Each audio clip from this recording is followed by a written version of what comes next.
Welcome to the Inside Out Culture Podcast, where we look at insides of working culture and provide ideas, insights and actions for you to take on the outside.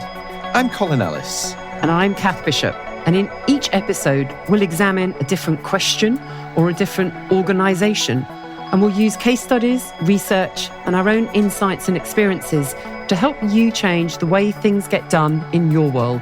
We hope you enjoyed today's episode. Please like, subscribe and of course, let us know what you think. Hello and welcome to this week's episode of the Inside Out Culture Podcast. It's something a little different this week. We are going to talk about our favourite books that have influenced our thinking about culture.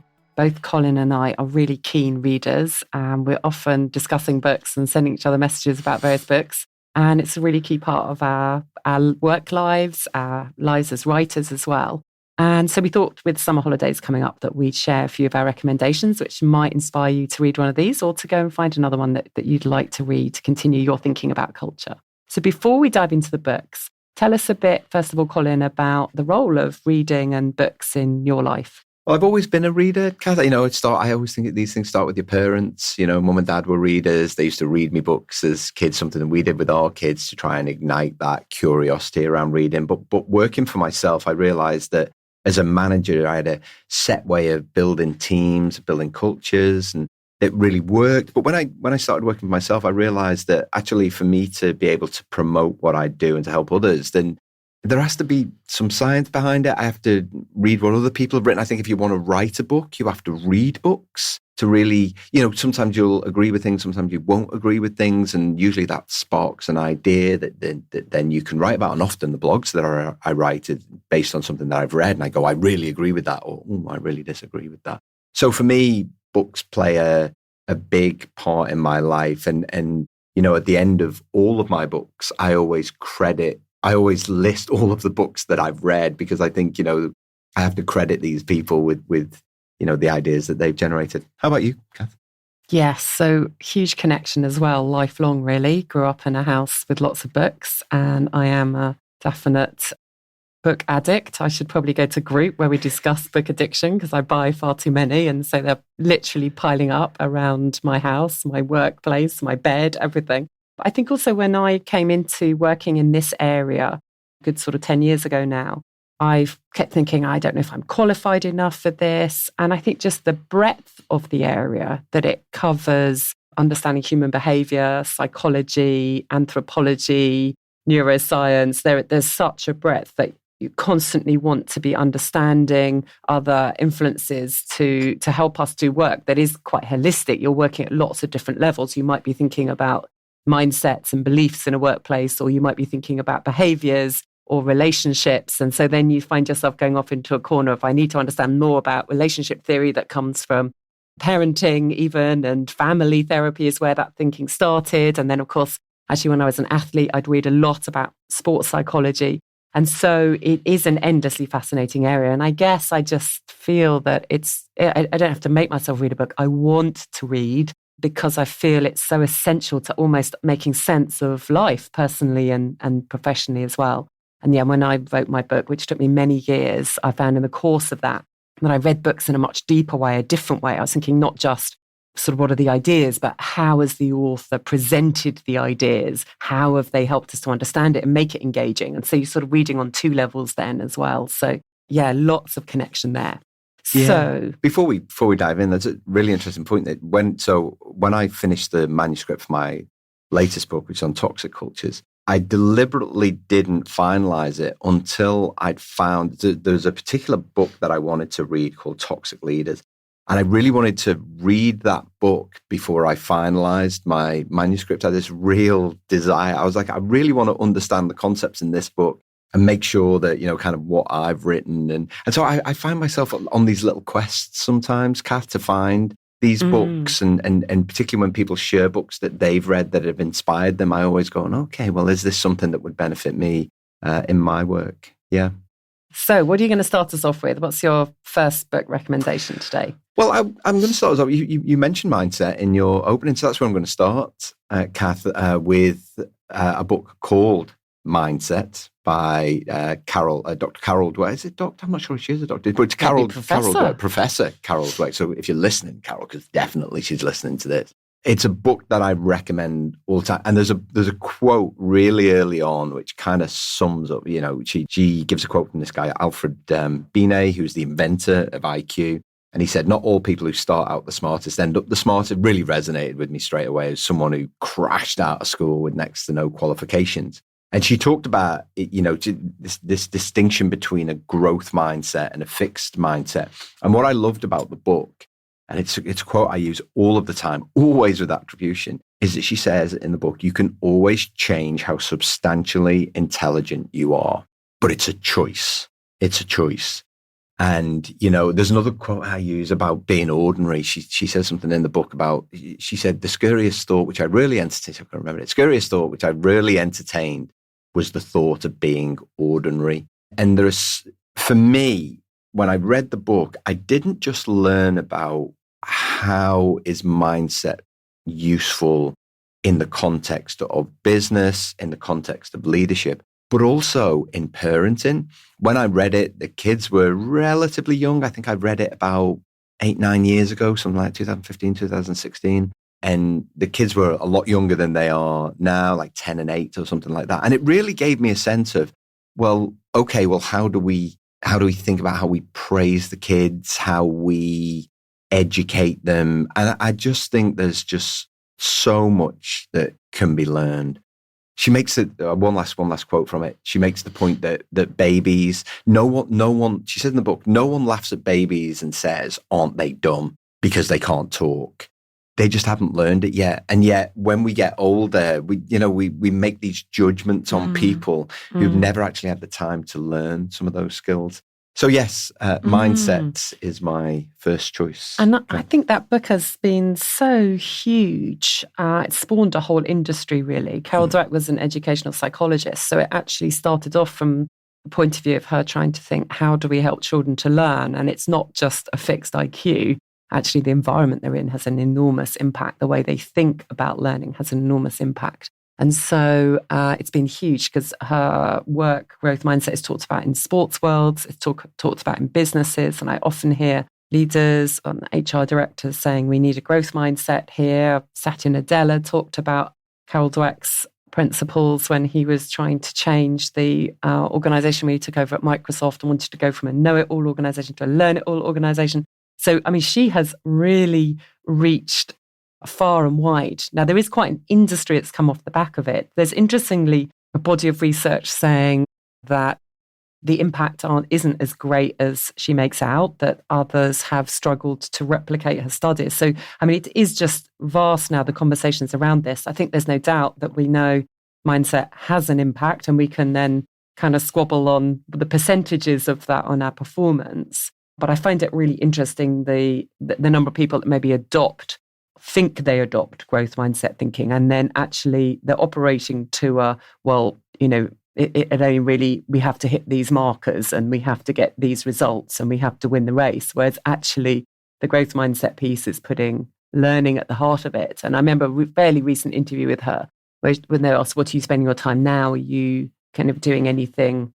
Are you writing any new books, doing new research? And I said, well, actually, I'm going around the world trying to explain how to apply growth mindset thinking in all the places that think they are applying it, but actually have misunderstood it or tried to fit it into a system that fundamentally undermines it. And in a way, education is that, where you have to get these grades. And yet she's saying, we've got this great sort of what's the possibility, what's the potential for each child. And then, of course, within 2 months, we're ranking them all. And so there's this struggle in education that, of course, we then see in the workplace as well. So she is a giant in this area. So great book to kick us off. Yeah. What's your first one? Right. I'm also going to start with another giant Before you start, it's worth me making the point we're in a studio in Soho together. So Kath's brought her books in. Obviously I can't carry all of mine from Australia. But they're all dog-eared. They're completely like they've been read a million times. Sorry, Kath, you go with your first one. Yeah, exactly. So it's because we're in London. I was kind of scouring my shelves this morning. So this is my first one here. Very dog-eared, full of, markers and things. And this is Margaret Heffernan's second book, A Bigger Prize, Why No One Wins Unless Everyone Wins. Now, I would massively recommend all of her books. Her thinking has been huge, and I found it really had a big impact when I was writing my book, particularly this one, because of the theme of it, but also the style of her books is so engaging. There's so much research, there's so many stories as well. And her first book, which maybe she's most famous for, I don't know, is called Willful Blindness. And I find myself thinking about that time and time again. I think I've mentioned it on some of our podcasts when you think about the leadership in the post office or the Met Police, where there is this complete blindness to what's happening culturally. And yet you can't say you didn't have the opportunity to notice it, to act on it. So I find that first book resonating hugely with a lot of the crises happening at the moment. But I just loved A Bigger Prize because it was the first time I really saw someone who'd been thinking and pulling together the research to really reframe what winning means, the importance of collaboration rather than competition. She looks at this whole experience through the lens of growing up, through the lens of sport, through the lens of business, and the fact that winning always incurs costs and how we've leaned so heavily on competition, hoping that it will solve our problems, motivate our children, inspire adults, and reinvigorate companies and institutions. But we have shied away from the uncomfortable truth that our exaggerated veneration for competition has left us ill-equipped to solve the problems it has created. If we are to invent new ways to live and work together, we need high levels of trust and give and take, elements that competition so specifically and subtly corrodes. And so it was a huge influence on my own book, The Long Win. And I thought, right, I need to move this subject on. I need to bring further perspectives. I need to offer something more. And I actually got to meet Margaret on a couple of occasions, and she was really supportive and gave a testimonial for the book and really helped move my thinking on because I wanted to take it sort of into the next level through my principles around The Long Win. And so I absolutely love this book and I love all her writing. Her last book was called Uncharted. She has a great TED talk as well. So Margaret Heffernan is a thinker that you will both enjoy and feel able to be a better leader, manager, colleague after reading. Something interesting to say about Margaret is that at the start of the year, she wrote an article for the Financial Times about how no senior leaders read books. She says in her article, I have yet to meet a chief executive who reads regularly. Many skip newspapers and magazines are a stretch. They don't have time, they say. It's inefficient. At a pinch, they might pick up a business book before a long flight in the hope that, like a cookbook, it will provide a foolproof recipe. And then she says, but outside those narrow pools of interest, a vast ocean awaits, bountiful with simmering ideas, mental adventure, and imaginative refreshment. Brilliant. Brilliant. It's actually, reading is such a good way to slow down the work rhythm in order to recover, but also to allow your brain to start thinking, which is what we're so capable of, rather than just being a machine that's pinging back emails. I always found it really impressive how both Bill Gates and Barack Obama famously have said they made time to read. And imagine what their schedule looks like. I feel mine is overwhelming. I cannot imagine what your schedule as President of America is like, or being Bill Gates. And yet, isn't that interesting that they really prioritized reading as a way of making sure they were, taking time to think about the bigger picture, think strategically, think longer term. And so I always think it's a great sign when I meet somebody. Sometimes some of the senior leaders that I coach are people who are interested in reading, and that is part of how we connect, or part of why they perhaps want to work with me and have discussions with me. So I always think that's great. I recently worked with a coffee company, and the CEO there, who is one of my long win leaders in the new version of my book, he was someone who was really interested in reading, would make time, listening to audiobooks, go for a walk an hour before work. And I knew at that point he was a really thoughtful leader and has been able to do some really bigger picture transformation within the company, rather than just sort of tinkering and an endless to-do list. So, two brilliant female titans in this space. What's your second book recommendation? My second book, and I think before we recorded the podcast, Kath and I were like, how many books should we share? I was like, 3 each, no problem. But we spent 15 minutes talking about 2. So this might become a regular segment, actually, where we talk about our favourite books. So my second one is 11 Rings by Phil Jackson. Now, as Phil Jackson the 11 Rings relates to the amount of NBA titles. So he's an NBA coach. So he coached 11 NBA champion teams. He's a 4-time NBA All-Star coach of the year, 96, top 10 coaches in NBA history. He's got all of the things. But what I like about it is someone who works with sports teams is the practicality of it.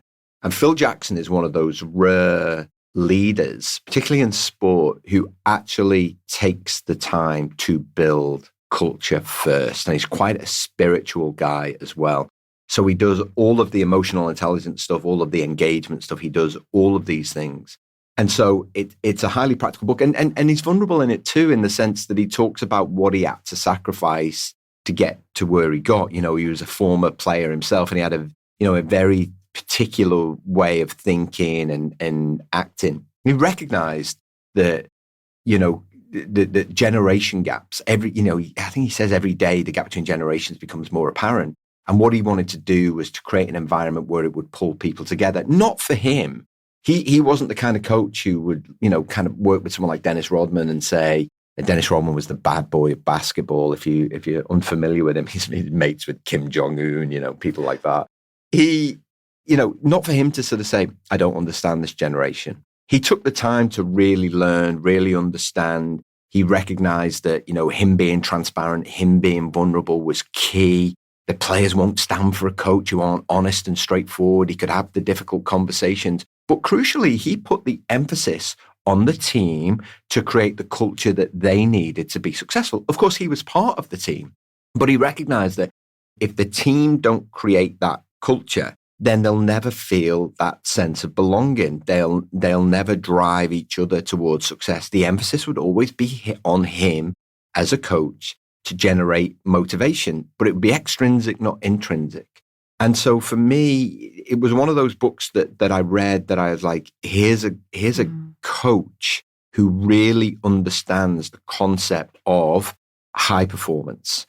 High performance is the players working together to set the culture of the team from which they can drive each other to success. And throughout all of that, there was reflection at the start of every season. It was at the end of every season or in pre-season. He would give everybody a different book to read.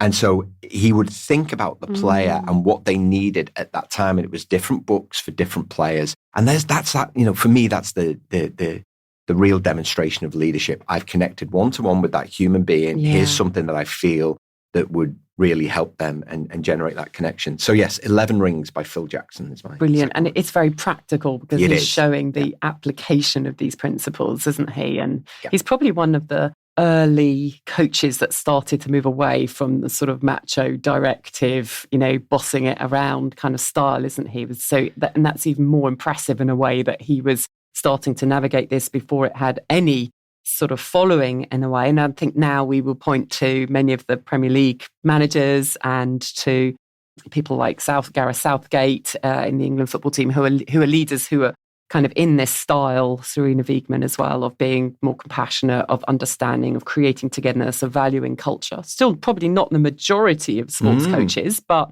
he was really doing this before, he can't have been looking around seeing many others doing this. No, he wasn't. And he talked about the relationship that he had with the ownership.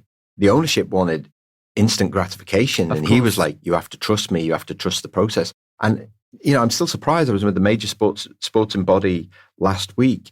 Just how many people still have never read or understand people like Phil Jackson, and they've seen or they've looked in. Same with Alex Ferguson. I read Sir Alex Ferguson's autobiography, and he talked about the relationship he had with the hierarchy in the club, how he had their trust, but also then how he worked with the players to set the culture of Manchester United. And partly, if you follow sports, Manchester United aren't great at the minute. And part of the problem is they have no culture. And because it kind of left with Sir Alex Ferguson. So 11 Rings continues to be a blueprint for modern day leadership. And it's relevant whether you work in sports or not. Yeah, great book. Oh, you raised quite a few issues there with that whole Man United thing and Ferguson. I mean, when I was watching that Beckham documentary, I was not really liking a lot of what I was seeing from Ferguson. Very controlling, very dominating. Anyway, I think we should probably come back to that. We should do a football episode. Yeah. Definitely. It was probably suitable for its time, not so much now. What's your second one? Okay, there we go. Geek I am, bringing them off my bookshelf today. It actually follows really well on from the Phil Jackson one. I mean, how tuned. it's Owen Eastwood's book, Belonging, The Ancient Code of Togetherness, which is just a really beautiful read. He goes back to the principles of Maori culture to think about, the most fundamental needs that we have to connect and feel that we are connected to something greater than ourselves and to connect to each other. And that is the basis of his work with teams that's ranged from the England football team, the South African cricket team, New Zealand teams. He also works in business and has worked with groups, law firms. I think actually recently he was also back in the world of Royal Ballet School, I think it was. So very sought after. And he has a very powerful way of drawing on something that has probably been absent in certainly most corporate cultures, but it's just part of who we are. I love he particularly emphasizes this concept of whakapapa. Whakapapa. Oh, is that how you pronounce it? Yeah. There we go. Thank you for your Antipodean support there. And this is a sort of starting point in his work. He sort of says how it unlocks our sense of identity. If we inherit a legacy, we extract meaning from it. We shape our story with intent. Our deeds will be an expression of the identity we build. And this is what he enables teams to do, is to create their own story. And in the case of Gareth Southgate's England, it was about understanding the story today as one of failure, of blame, of not being together, of being pushed around by public opinion and the media. And it was sort of really reshaping what was the story that they wanted to create in order to chart and plot a different path. And very powerful, the work that he did. So it's a beautiful book, both personally and professionally, to read. And I think a lot of our books around culture actually have that impact on both our personal lives, as you were describing there with parenting and Carol Dweck's book, and our professional lives. And there's something very human about really engaging with this sort of work. And I wish there was bigger space for this to be part of education, really, growing up, because it's fundamental to whatever work you do, whatever space you go into, you're going to have to work with others. And it will help us think about the impact we want to have, who we are coming into those spaces. So, I hugely recommend that. I had the privilege of interviewing him for an article last year, and I just could talk to him forever. It's so simple and yet so deep in the way that he believes and has an impact on others through his work. And interestingly, he also would say, I'm not a trained coach. He's done no coaching badges. He actually started off life as a lawyer. And there's something, again, very kind of natural. He says, I only do stuff that works, and I'm learning all the time from the teams I'm working with. So very much not just coming and slapping a framework down, but bringing these principles to life with the teams that he works for.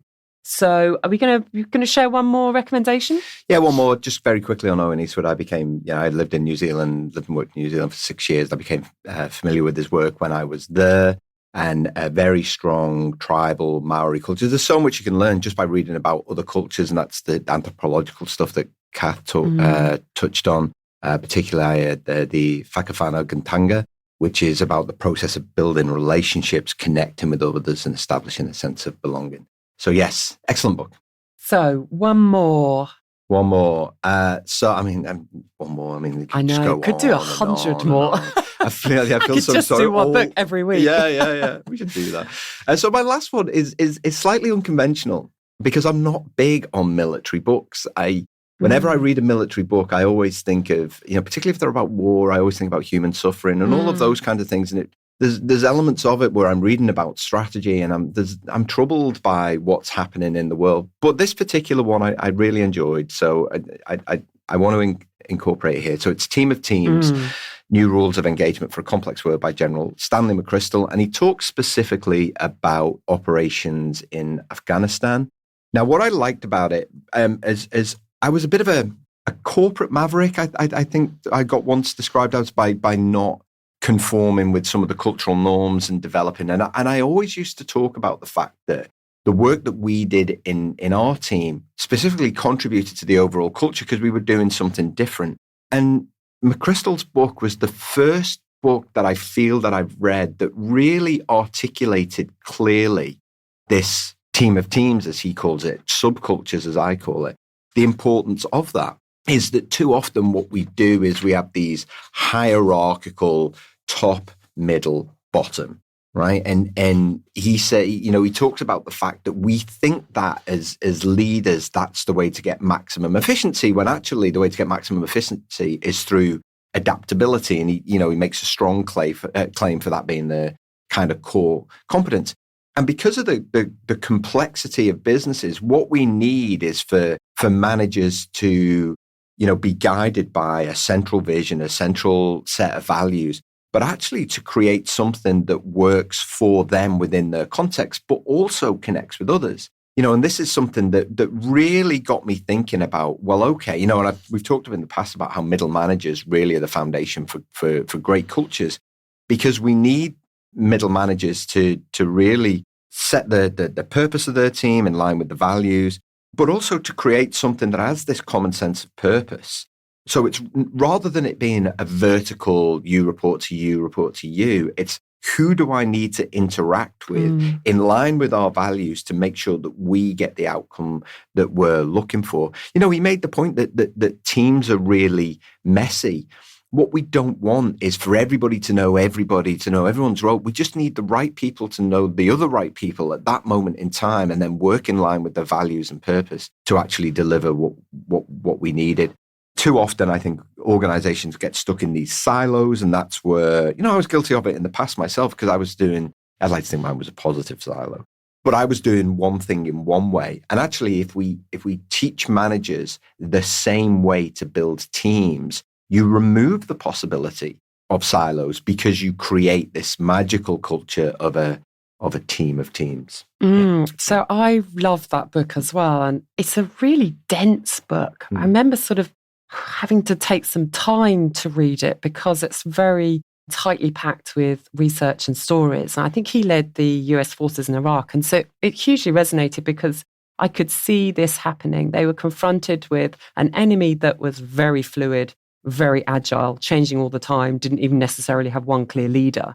And the enormous juggernaut of the US Army, with tons of layers of hierarchy, was just too slow. Some information would come into an intelligence officer in one place, and by the time it got to somebody on the ground who could do something, they were way behind the curve. And that's really what, got him to think differently. I think previously they've been trying to speed up the chain, and it still was never fast enough. And so that's why he was thinking, okay, it has to look different. And so he pulled out that concept of the messiness of communications to enable communications to flow in a way that isn't just going through the manager, the chain up, the general, the next level. But actually, that intelligence officer needs to have some sense himself of who might need that information, and be able to make that link directly. And that comes, then you see much more of a networked approach. You see people embedded in different parts of the organization, because again, there are huge silos of, I work in intelligence, I work in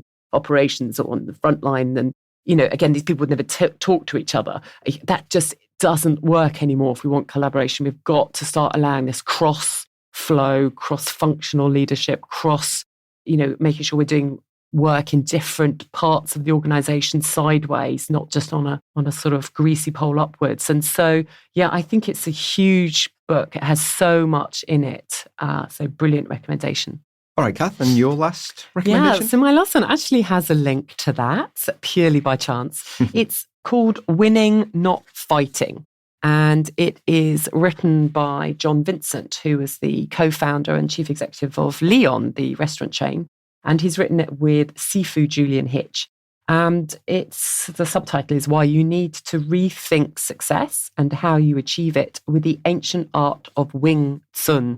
So essentially, he wants us to move away from the traditional war metaphors for running the business, and showing how the language of war and conflict actually doesn't help how we conduct business, the culture we have, our stress levels, and ultimately our ability to succeed.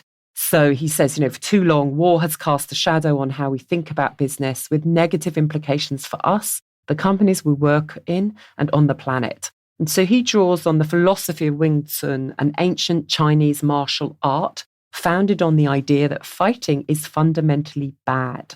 And so they challenge some of the deepest held assumptions that we have, help us to unlearn ideas and behaviors that are actually preventing our personal and professional growth.